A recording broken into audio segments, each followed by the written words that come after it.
दोनों ऐसे नहीं सुधरने वाले। तुम हमेशा गड़बड़ करते हो ना, अब तुम्हें छोड़ूंगा नहीं।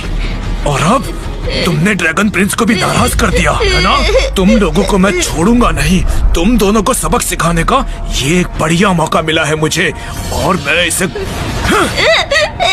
गवाना नहीं चाहूंगा। तैयार हो जाओ मौत के लिए। एल्सा और उसका बेटा अब भी जिंदा है। ड्रैगन स्टोन कभी झूठ नहीं बोलता। ये तत्व सच में ये साबित करता है कि ये बच्चा ड्रैगन वंश का है, इसमें कोई संदेह नहीं है। उसे तो दाव स्तंभ से गिराया गया था, उसे तो पूरी तरह से नष्ट हो जाना चाहिए था। वो जिंदा कैसे हो सकती है? क्या मेरे बेटे ने अपनी सारी रूहानी ताकत लगाकर एक रक्षा कवच बनाया जिससे दाव स्तंभ की विनाशकारी शक्ति रोकी गई है? इसीलिए एल्सा और उसका बेटा जिंदा रहने का एक मौका पा गए, इंसानों के बीच बिखरे हुए रहने के लिए। जो बच्चा आपने देखा वो कैसा दिखता था आखिर? लड़का लगभग 6-7 साल का था, फटे पुराने कपड़े, टूटे हुए जूते पहने हुए थे। क्या वो?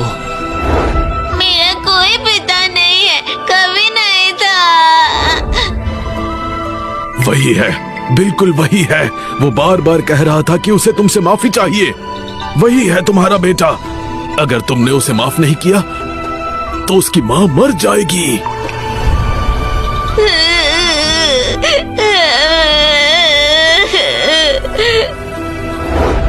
मेरे बच्चे,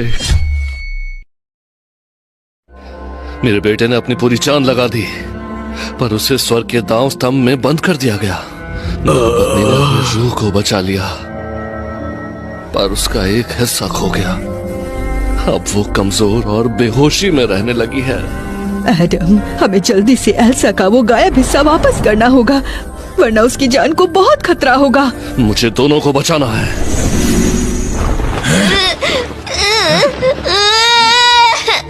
बेटा बिगड़ा है तो ये सब माँ की गलती है। मैं इस औरत को अपने हाथों से आज मार ही डालूंगा। मेरी माँ को मत मारो, मेरी माँ को मत मारो। अरे ये तो ड्रैगन क्वीन है। अरे ये तो ड्रैगन क्वीन जैसी लग रही है, बिल्कुल। ये तो वही है। क्या कहा? हाँ, ये वही है, बिल्कुल। क्या तुम सब अंधे हो? मरने वाली औरत को मूर्ति के सामने ड्रैगन क्वीन कह रहे हो? Dragon queen, dragon queen. शायद हमसे गलती हो गई, हमें माफ कर दीजिए। मुझे छोड़ो। मारना ही है तो मुझे मारो, मेरी माँ को मत मारो। ठीक है, तेरी भी मुराद पूरी करता हूँ। पहले मैं तुझे मारूंगा।